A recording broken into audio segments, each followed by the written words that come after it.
you come from a very artistic household, I believe. So your mother was a photographer, your father, amongst other things, is a self-taught painter. So I'm kind of interested, as growing up, was that just creativity, artistic expression? Was that just something in the air that you sort of gravitated towards, and it was just the environment in which you were brought up in? You know, my parents are, beyond being very creative people, they're very curious and gentle souls, and very, they're the best parents I could have ever asked for, and I wouldn't be here today without their encouragement and without their belief in pursuing creativity as a life path. You know, when I started acting, I started very young, and it wasn't a career decision by any means, and nor did I have the sense that I would achieve some of the things that have come in my career. But I knew that I loved it, and I was given that space to be creative, and I guess a sense of hope. And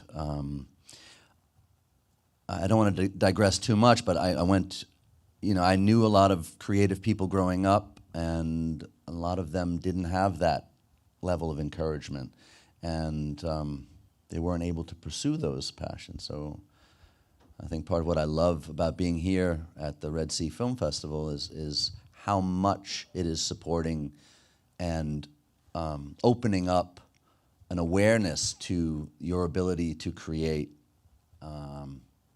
tell stories, or to work in a space that is new and is providing a sense of encouragement and enlightenment in that space. But my parents are very artistic, but they've also, you know, my mother is quite a famous New York photographer, and she still is very active and immersed in her work, very obsessive about her work, and I grew up steeped in visual imagery, and her very unique, sensitive perspective of New York and artists, and she worked at the Village Voice, which was a wonderful creative newspaper through the 70s and 80s, and photographed the likes of Basquiat and Warhol and Keith Haring and numerous people that are great inspirations. So given that her, you know, as you say, it's a sort of very visual artistic expression, what was it about acting that kind of captured your interest? Because storytelling as well, but it's, you know, it's a slightly different field. So what was it about that? Were you a good mimic? Was it like observing other people? I think some of it comes from, so it's several things evolved to get me here. One is my mother's intuition that I was always very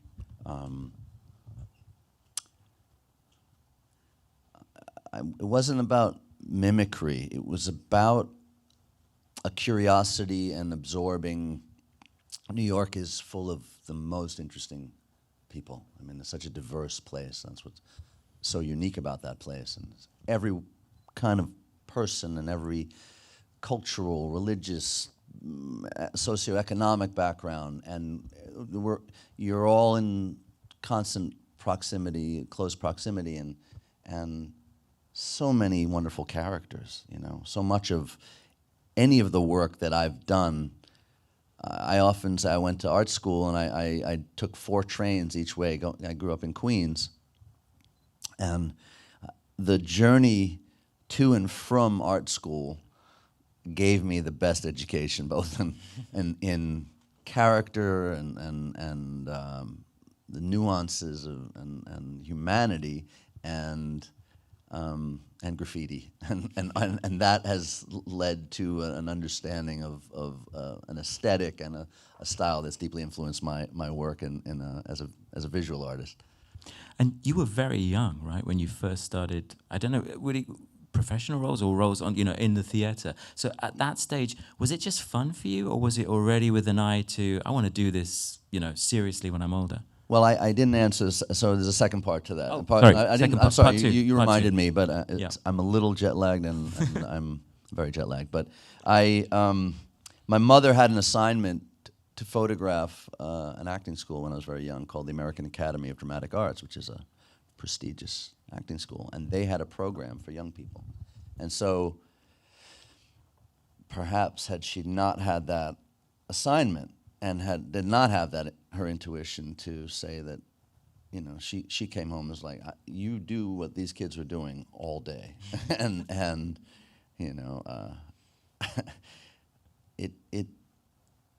she enrolled me there, and I loved it. And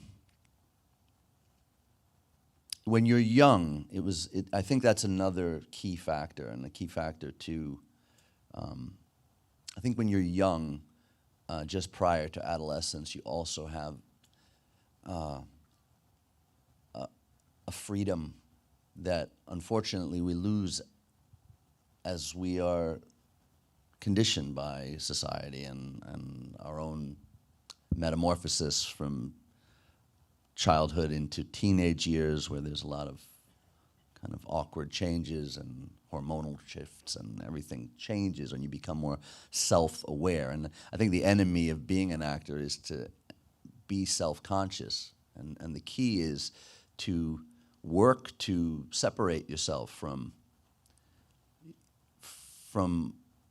being, and it's very strange because celebrity is so counter to the journey and the prerequisite of performance and character work, because you're aware that people are aware of you, and so I think the beauty of starting very young and having a very long path to find my craft before any real recognition has been really invaluable.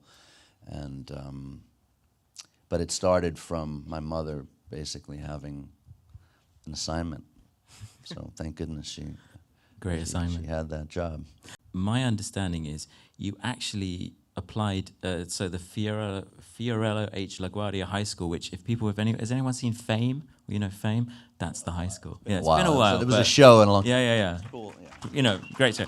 Anyway. That high school. So you actually applied at the school not for acting, but for fine art, and didn't get it, but then you did get accepted for acting. Is that Yes, it's true. It's true. I applied for both. Okay. And I definitely had a love of painting and drawing, but I was already working professionally. I already filmed. I just started.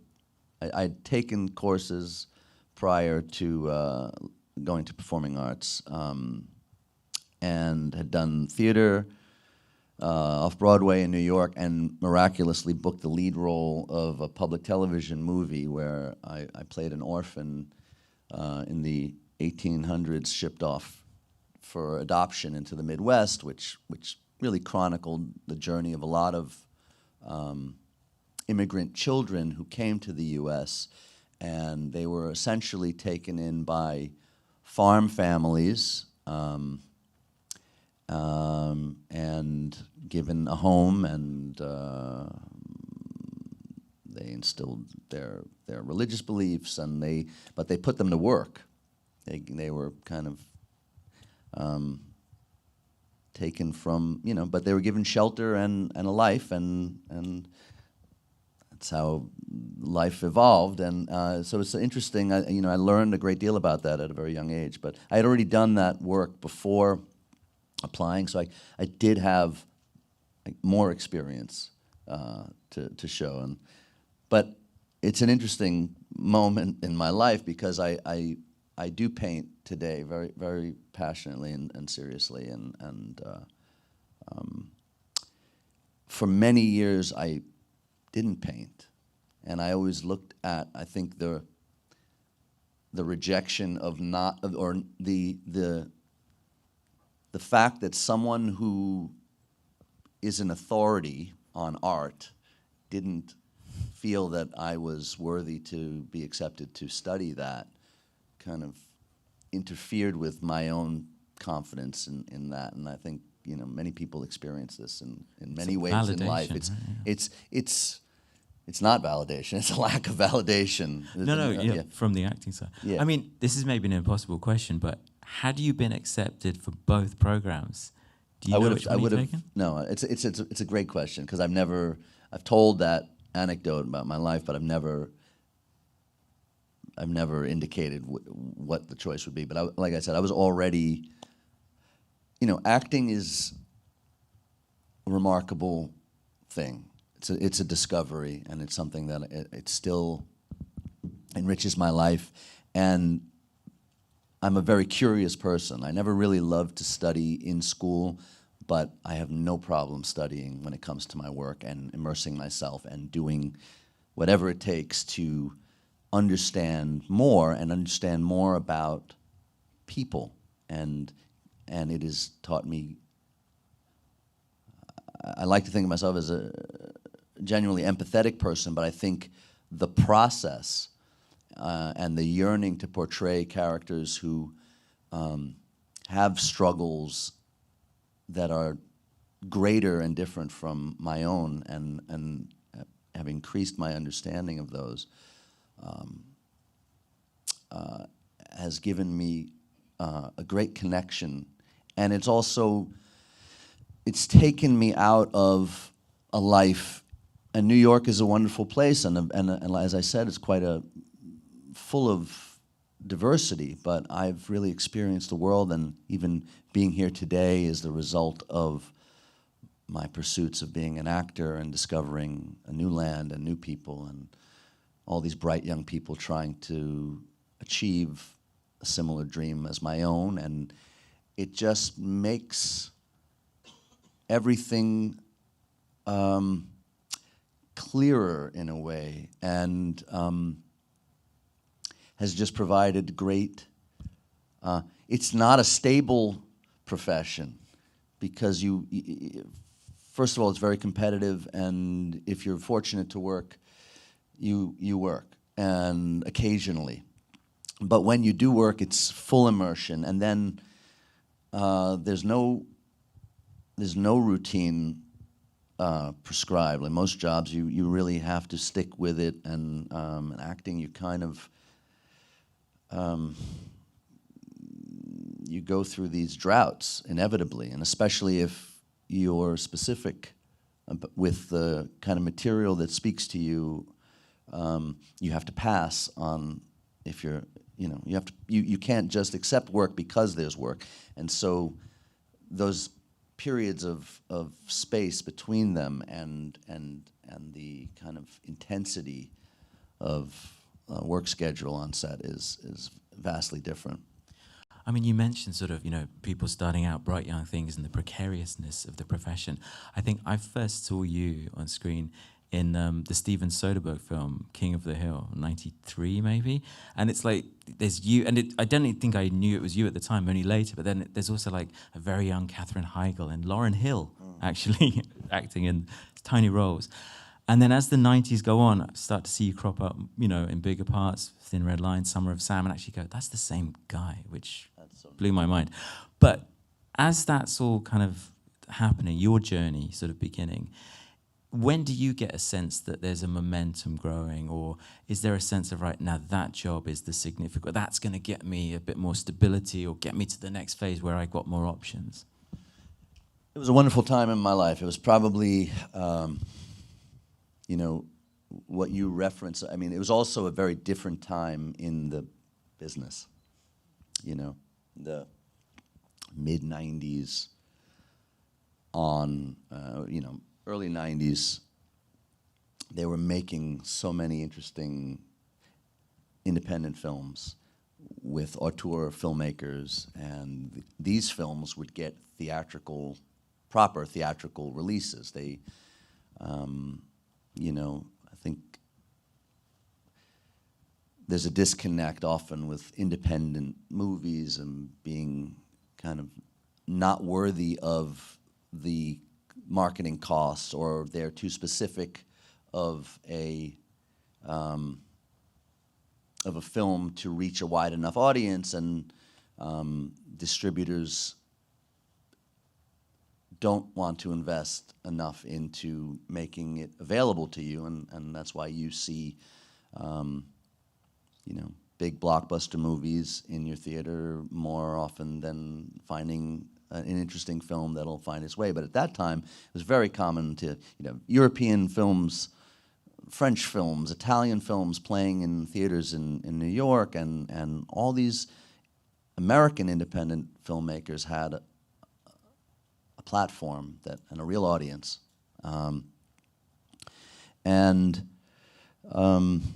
King of the Hill was a Steven Soderbergh film, and I was 19, and I was just going to university, but I'd already knew what I wanted to do, and it was a big break. It was a supporting role, but it was just a wonderful experience, and he's such an amazing filmmaker. And my impression, and that was the first film I was, you know, completely on my own as a young man working. And it's funny, I didn't tell you how much I made because I put the entire salary into my engine of my muscle car when I got home. So I'll tell you my priorities then. But I thought all film experiences would be similar to that, where you have this wonderfully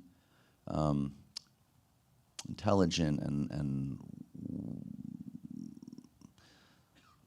a filmmaker to guide you and know how to give direction and know how to make you comfortable and to weave this beautiful, intricate, and nuanced story.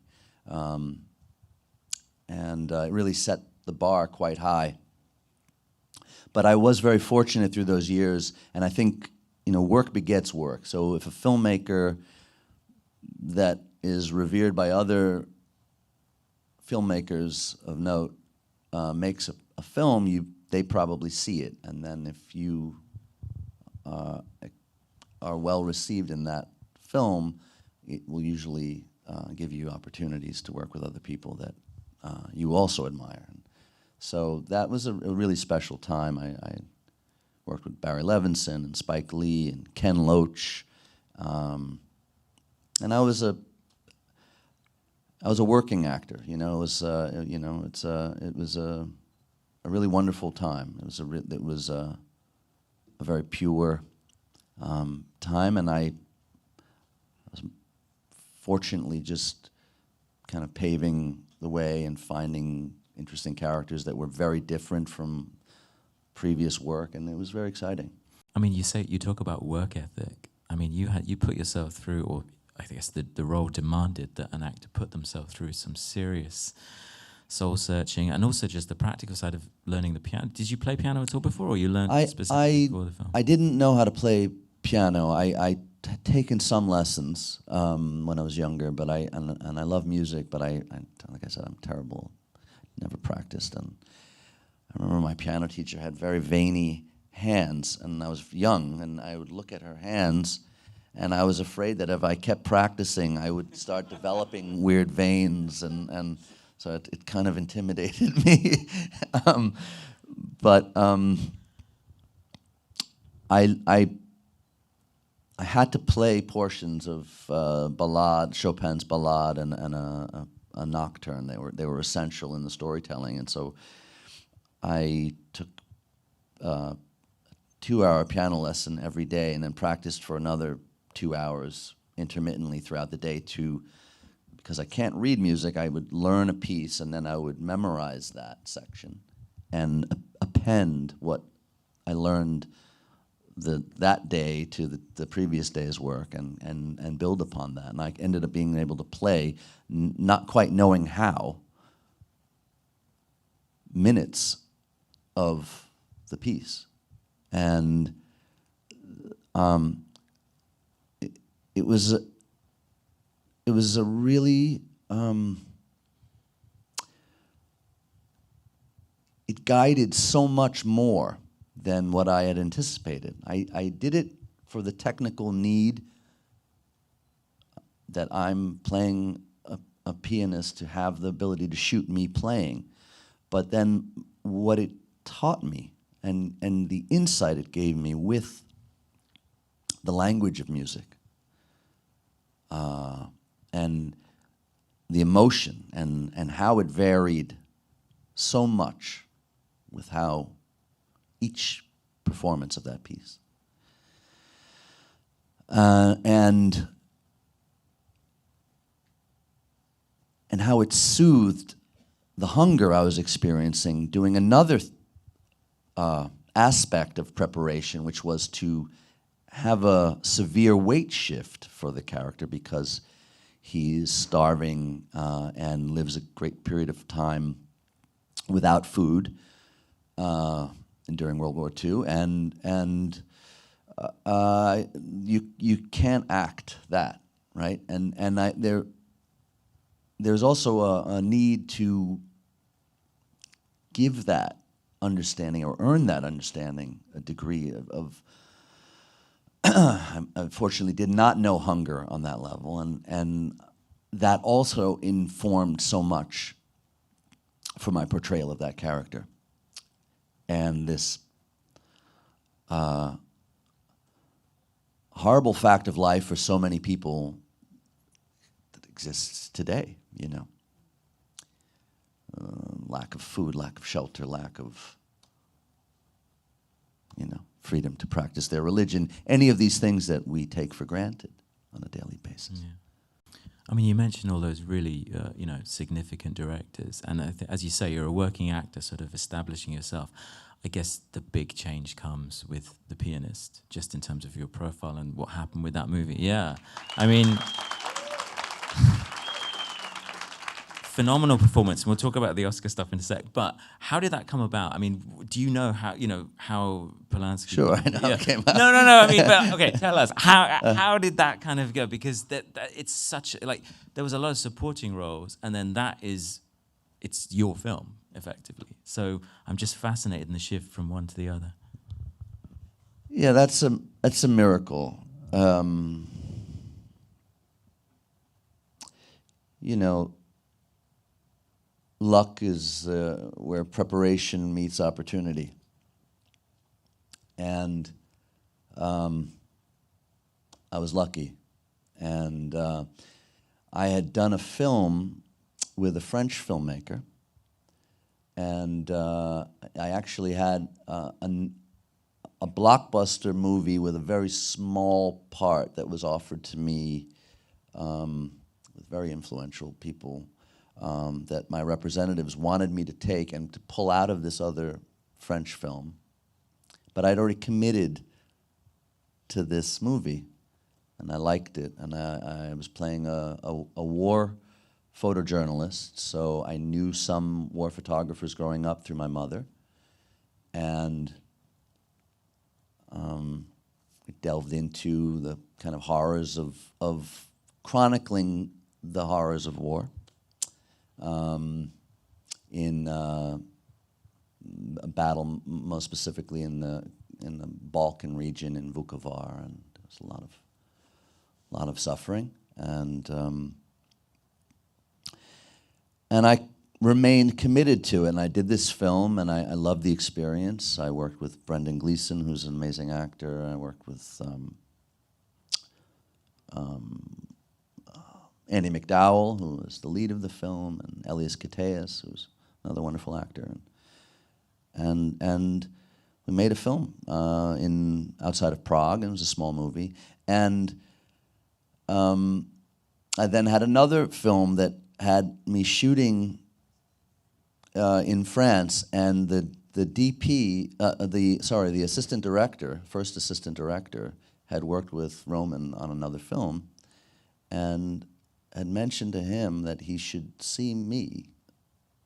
And many people were out vying for this role. They were doing open casting calls. Thousands of people were doing open calls, and they were scouring London and you name it,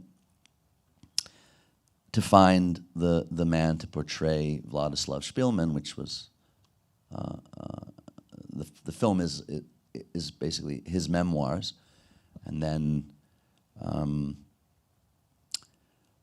But I finally had a meeting with the filmmaker and said, you know, I have this other film that was being screened that week for me by the French director, because happened to be in France, and it was I said it's a different, more contemporary story, but it's you know, you might find it interesting. And he came with the producer, and they stayed, and then they took me out for a beer afterwards. So I took that as a good sign, and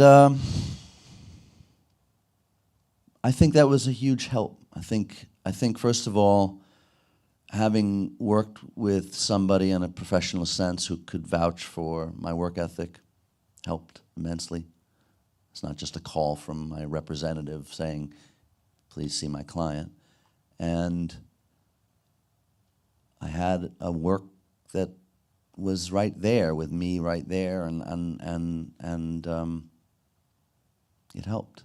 And you know, I didn't audition for that movie. He didn't make me audition. Wow.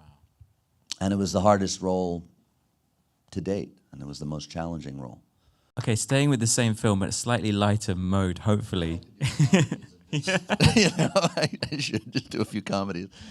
Then Wes Anderson came into my life, and and I lightened it up a little bit. We're coming to Wes. We're coming to Wes. Okay, yeah, sorry. But just to go back to The Pianist, the reaction to the film is so amazing, and it's up for a bunch of Academy Awards. And I looked into I do actually remember when you won, but and acting shouldn't be a competition, right? But obviously awards categories do sort of pit people against each other. But that year, I believe it was Jack Nicholson, Michael Caine, Nicolas Cage, and Daniel Day-Lewis, and you. And your name's called out. They were all previous Academy Award winners. Yeah, they've all won. They've all won at least one. I've never been to the party.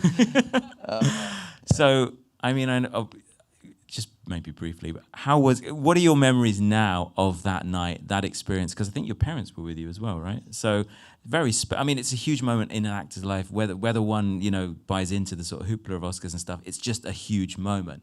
What are your memories now of that crazy awards bubble experience, and particularly the night that you won?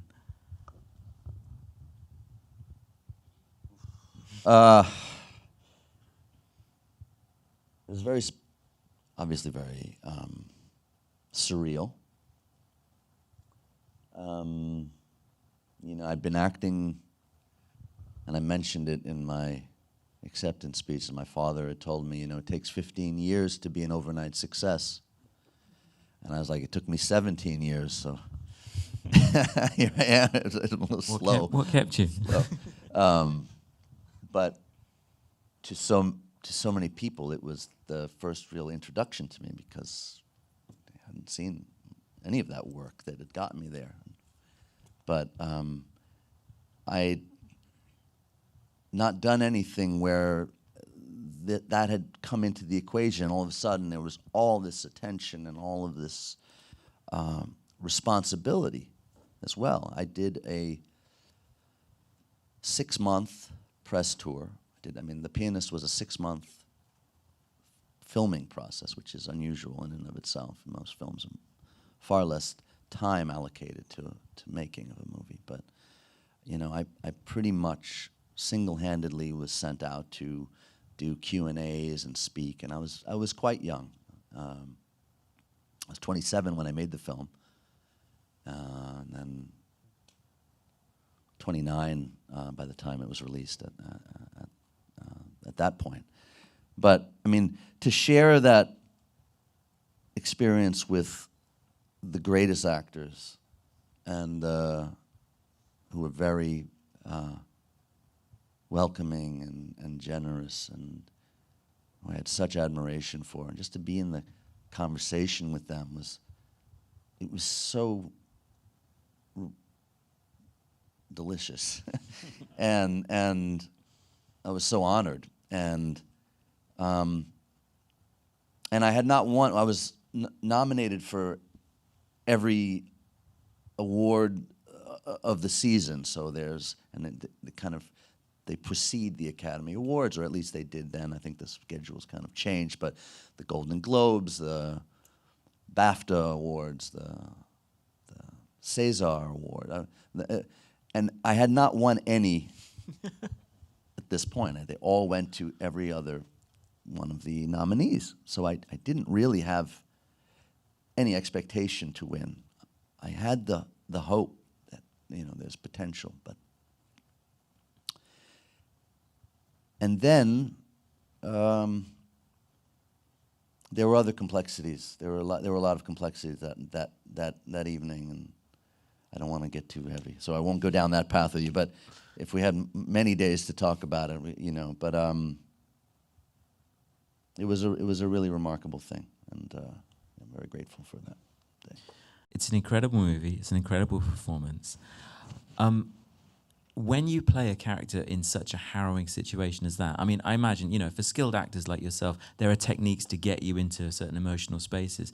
But I read that doing that job actually had quite a profound emotional sort of resonating effect on you. And I'm interested in your experience of that on The Pianist, but maybe in other roles as well, when the sort of work stays with you because of the space you're kind of putting yourself in to portray that character accurately, or to, you know, really embody it, and that sort of thing, when a role kind of, I don't want to say takes over, but it has a profound emotional resonating experience on you as yourself.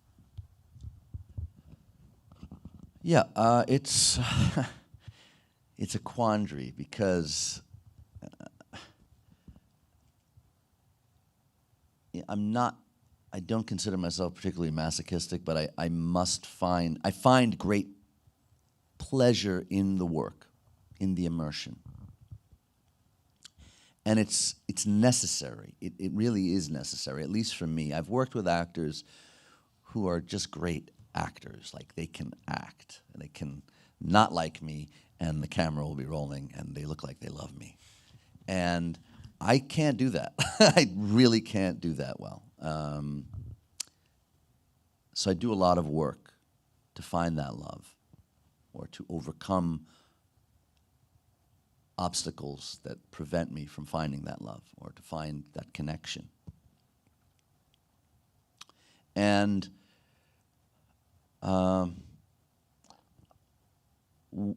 with that level of immersion, you know, to find love or pain or loss, you have to reflect on your own loss. You have to reflect on the loss of others. And it's a technique, and like anything, like a meditation, the more you work towards that technique, the greater insight you have in understanding how to go further into it. And when you have this profound experience that pulls you from yourself and allows you to feel like you're inhabiting someone else, that's a creation. It's an amalgamation. Even if you're portraying a real-life person, it's an amalgamation of people and feelings and influences, and it's very real. It becomes very real in that moment. And then you have to let that person go, because you're not that person. You have to let that person go when you go home to your family that night. And then if you honor something as horrible as war, or the atrocities that take place, you can't help but to recognize it everywhere. I guess I'm assuming one of the great ongoing collaborations you have is with Wes Anderson. And I think the first time you worked together is in possibly my favorite Wes Anderson movie, The Darjeeling Limited, which I absolutely love. I love that movie so much. Wonderful movie. I love it. I've interviewed other people who've worked with him, and everybody talks about how special the experience of a Wes Anderson shoot and set are. So I guess I'm just interested how you have found that, because you've obviously enjoyed it. You've come back, what, 5 times now? Yes. It's such a unique experience to work with Wes. He's so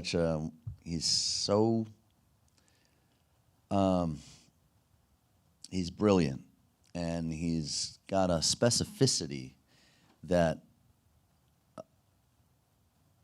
is so unique. I mean, if you look at a Wes Anderson film, within a frame or two, you can immediately identify it and say, I think that's a Wes Anderson movie. And that is such an unusual thing, especially in the medium of film storytelling. You know, an artist works his lifetime to be in a position where you're a painter, for instance, and you say, now that's a Basquiat, that's a Van Gogh, it's a Pollock. And it's so interesting to see his work and his artistry. And you know, the Darjeeling, I've watched his evolution. I've been a part of that evolution, but I've watched his evolution and seen quite a lot of growth and I would say refinement to what he enjoys, and kind of ratchets it up. And Darjeeling had a fluidity that I loved, and part of that was also shooting in India on a moving train, which was magical, and we'd have to get up. Wes had no makeup for any of us. We had, other than Owen had to have bandages put on and certain kind of things done, but there was no kind of getting glammed up before work. We had a gray suit hung on our door in our room. We all lived together in a beautiful home, like we stayed in a home in Rajasthan. And we had our suit hung with the mic pack, not plugged in, because they would have been listening to my conversations, or I think they would. Yeah, cell phones existed. I feel like it was that long ago, like I don't even know if I was having a conversation. But anyhow, we got dressed, and you had to get to the train before 5:30 in the morning, or you missed the set. Because it is a train that they created, but that was the schedule, and then it had to go. So if someone overslept, I don't know what would happen. No one dared to oversleep, but if you missed the set. I mean, it's gone. Crazy. But it was so wonderful. And India is such a wonderful place and so alive and so indescribably alive. And that time in my life was just really special. And working with Wes and Owen and Jason, and I'm an only child, but it's a story about brotherhood and siblings and rivalries and loss. And it was a really gentle and creative experience, and I love the film, and yeah. The beauty of making movies also is it immortalizes a time in your life that alone is just so special. It also forces me to work very hard because I know that it's going to live on, and so I better not be terrible in that. And you have to work. Each day has obstacles, and you have to surmount all those obstacles to have a consistent level within that portrayal. Even if it's a day full of obstacles or a very hard day, you have to be prepared. But it's so beautiful to look back and see something from another time in your life, and it brings back waves of all kinds of things. And I remember getting mad because this guy was cracking an elephant on the head, and I was like, why the fuck is this guy hitting an elephant? And I was like, and then people were like, calm down, and it's not, you know, not your place to tell the elephant guy. And I'm like, but, you know, but I just remembered, like, I saw the scene, and I'd forgotten all about this, and then we were passing this thing, and I was like, that's where the guy hit the elephant. You know, and it kind of brings up all this stuff, but... I guess any actor who wins an Academy Award, it sort of raises the profile and maybe even the expectation of the type of movies that one is sort of not required, but you're in a conversation for, you know, bigger projects or more prestigious projects or bigger budgets. And I'm interested because it's quite soon after, it's a few years, but you made King Kong with Peter Jackson, who'd just come off with the Lord of the Rings trilogy, which is huge. And I'm interested in the idea that I imagine people around you saying that is a movie you need to make because it's going to be huge and it's with the most successful filmmaker of the moment, and you know it's you know, everyone knows King Kong. I'm interested in how the experience was for you, and on top of that, the sense of like almost like, you know, to do a Spider-Man quote, with great power comes great responsibility. Did you have a sense that you have to take on a different type of role, maybe ones that you weren't looking at previously? I've always tried to stay on the path as much as possible, and it was a whirlwind time after that, for sure, and there was a lot of changes, and in growing up in Queens, you know, everybody was like, you know, don't change, you know, don't change, you know, stay, you know, keep it real. And that was very important, at least to follow as an actor, to follow the journey that I set out to do and find characters that speak to me and work with filmmakers that I admired.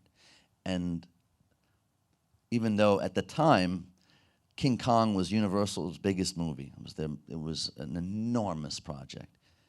Peter Jackson is an independent filmmaker. He made all these wonderful, quirky, wonderful movies. If you Meet the Feebles, you should go watch that. And you say, this guy made Meet the Feebles, and then he made, you know, and then he created these behemoths, these giant spectacles. But the way he ran the film set was very much like a large independent movie. It didn't feel corporate in the least. He worked with his wife as a writing partner and their friend, and they had a very intimate team. They would make changes, they'd revise things, they'd shoot them as they pleased. And he had that autonomy. And it was a wonderful experience. It was very different because there was a lot of technical work that I hadn't experienced, but I always love discovering something new in a process. I remember one day I had to film a sequence swimming from underwater from this Leviathan, giant sea creature that's coming after me. Well, you'd think you're gonna shoot this. How would you think you'd shoot this? You'd shoot this in some big water basin. They'd have a CG green background, and then, you know, you can try and imagine. I was always afraid of sharks because my dad took me to see Jaws in the theater at 6, so I just have to think back about my childhood, and that's what the beauty of acting is. You can look at past trauma and find a purpose.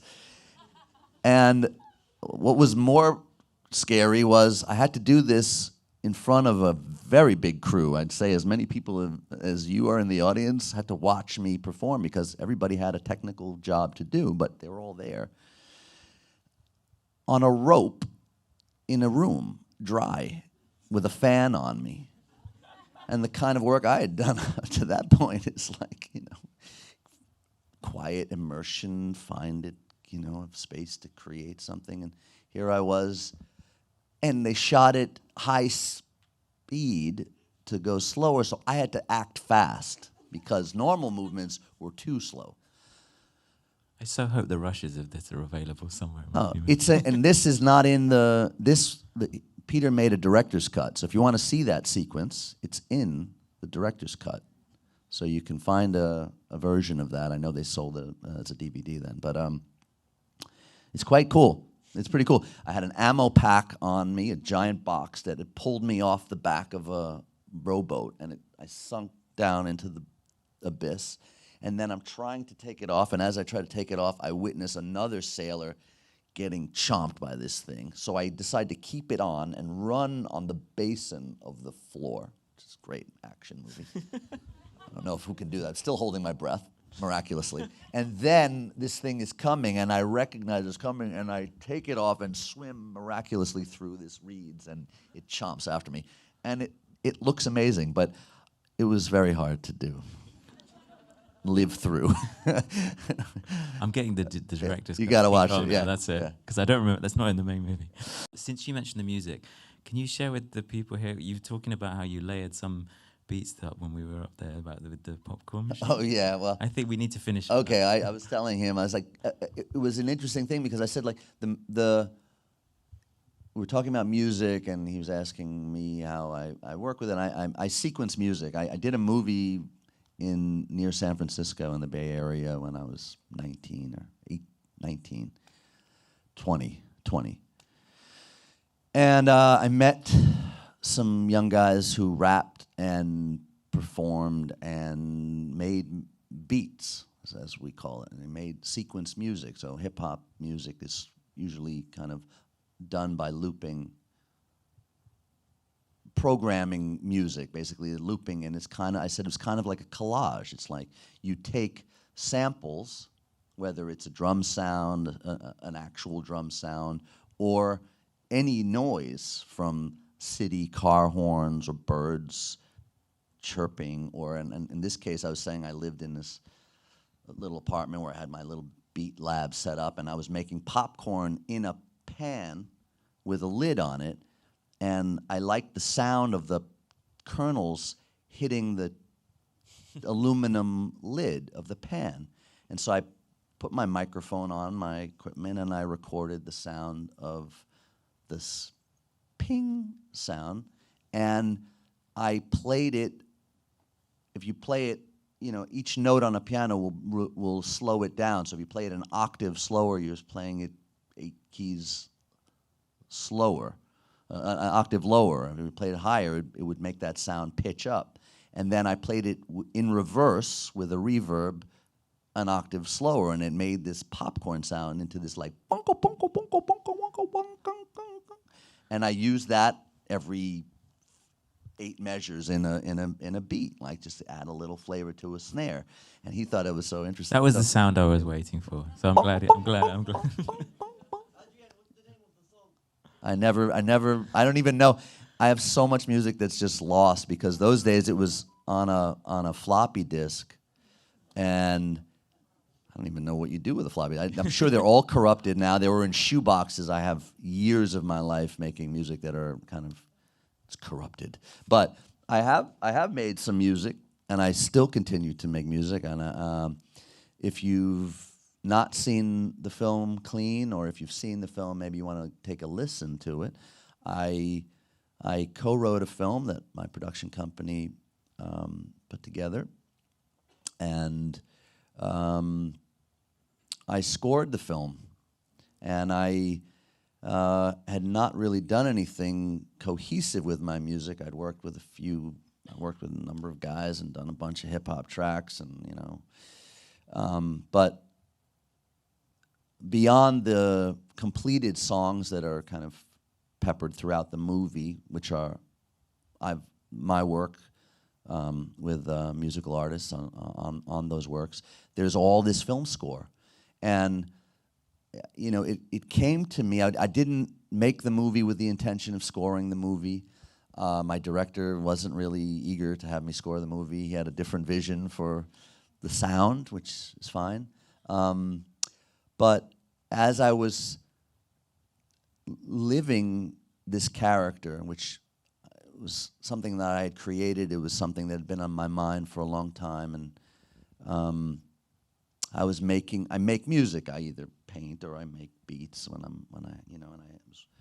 and I found the music feeling very tonally dark and tormented and right for, and full of longing, right for this character. And one in particular felt like a theme that I could elaborate on. And I went for it and ultimately had sounds that I played on an app on an iPad, $20 app, replayed with a woman playing a French horn beautifully and mournfully in an orchestra. And the soundtrack is quite interesting and was another kind of creative learning experience for me and very challenging. And so, you know, just found a way to integrate it into my work. And the music, to me, feels very much like another character and another way of enhancing the storytelling of something that I was trying to tell in words, in my actions, and the overall tone, and then to kind of guide it with sound was a really interesting endeavor. Another film you made with Wes Anderson a few years later, The French Dispatch, which is also great. There's something very interesting in the character that you play and the storyline that you're in, because it's multiple stories all within the one movie. And it's basically kind of, I guess, a story about the commodification of art and artists. And when you were talking earlier about, you know, how this film scene was in the 90s when you came up, and the more, there's some more independent films and greater variety of films available, it just feels like that is speaking to something that seems to be ongoing in the culture in terms of squeezing out certain options or certain types of film. And I'm just interested because it feels like, I guess it's Wes Anderson's statement out, but it kind of feels like it chimes a little bit with some of the feelings that you've been describing in terms of your reaction to where movies are going or what's available, what kind of movies you would like to make. So how does that connect, or does it connect even with the stuff that's going on? I mean, it's an interesting, I like I like the parallel you're making. Let's not kid ourselves. This is a business. It's a business. You know, someone is putting money up to make the movie, whether it's self-financed or somebody else believes in a project, and that has to recoup, or it's a loss to that person. And then that would be a failed business. And if your work as a filmmaker or an actor or a producer doesn't consistently yield profit, you won't be hired. You just, it's painting is different. If art being commodified and owned and sheltered and not shared with the public, that's different. But you can paint and create art without an expectation to sell it. But if you want to sell work, people have to connect to that work to want to buy that work. Or you need a really smart gallerist. But as it pertains to my profession as an actor, it's always a responsibility to do what I can to elevate the work, and my aspiration to work with people that elevate my work. And I've chosen mostly independent films because the requirement for those films to recoup is much smaller, so you have much more creative breadth in your own work. And even that is a precarious road, especially as the industry's changed so much and streaming has come in, and the system is different.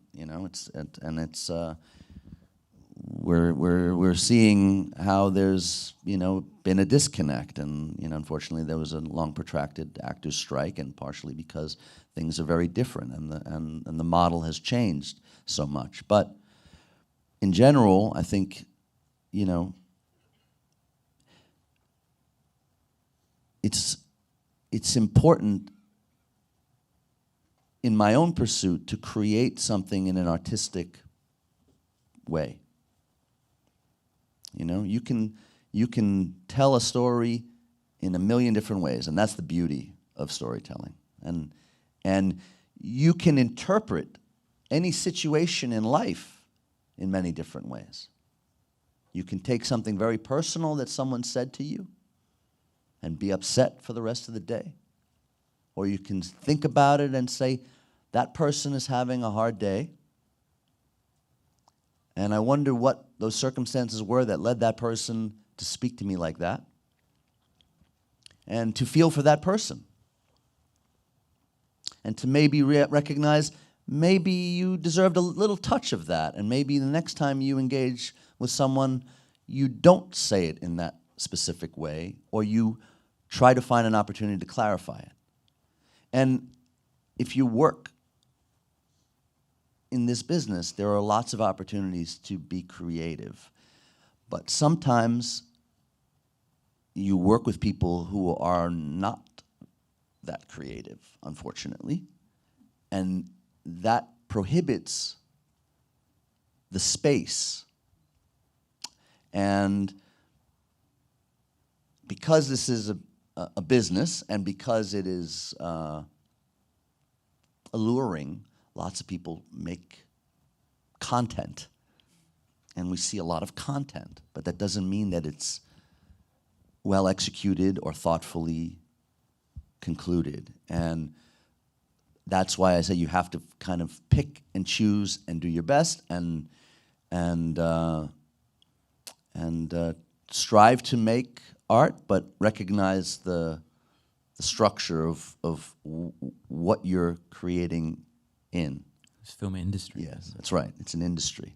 And is that kind of led you to kind of up the amount of time you've dedicated to your painting and your music? Because it feels that that seems to be much more prominent part of your creative output at the moment. Is that fair to say? It's made me want to be more proactively involved creatively in the film space, right, or in content creation, because I've spent my life doing this, and I've grown up the son of an amazing visual artist, where I've seen imagery my whole life, and imagery and the nuances within that imagery, and how composition and the poetry of imagery speaks to me.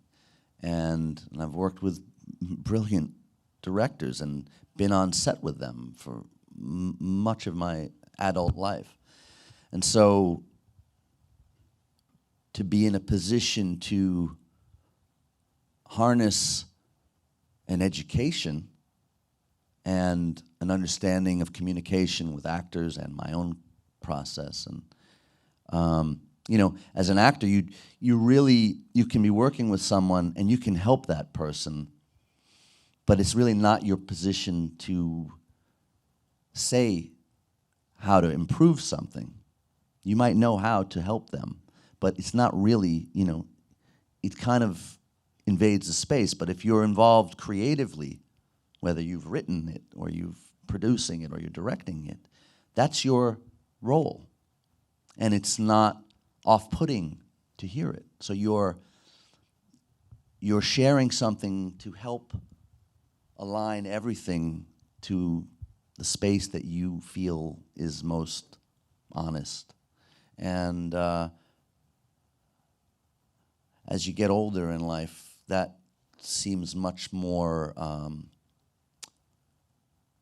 that understanding and that space seems much more interesting and within your grasp. And so that the need for, you know, applying things, I guess, so to speak, is that I've learned and earned is something that I yearn for. And then art, as you said, of painting, art is different. Art, painting for me, or making works of art, is a solitary endeavor, and the creative autonomy that it's afforded me during droughts like 140 days, some odd days strike, where I'm prohibited to do the work that brings me fulfillment, because I have to be in support of the greater goals of the union and for the body of actors that are struggling. But to find anything that brings fulfillment in our lives is meaningful, and that's been such a gift to me. So I can work at my pace. I can, if I'm not sleeping well, I can create. And being an actor is very different. You have to, you'll miss the set. You have to be not only prepared, but you have to be in love when you don't feel like being in love. You have to be funny when something personally is very difficult that's on your shoulders. You have to be joyous when you're not feeling joyous. You have to be terribly sad when you're feeling quite good. And painting, you don't have those pressures. You have the pressures of having to create and make something that you find, beautiful or that speaks to something that, but for me it's kind of a compulsion and an outlet that is very meditative, and then, but it kind of works hand in hand. It doesn't take away my yearnings to act in the least. It just gives me another creative outlet. I make music as well, and I just I'm kind of burning with the kind of need to do something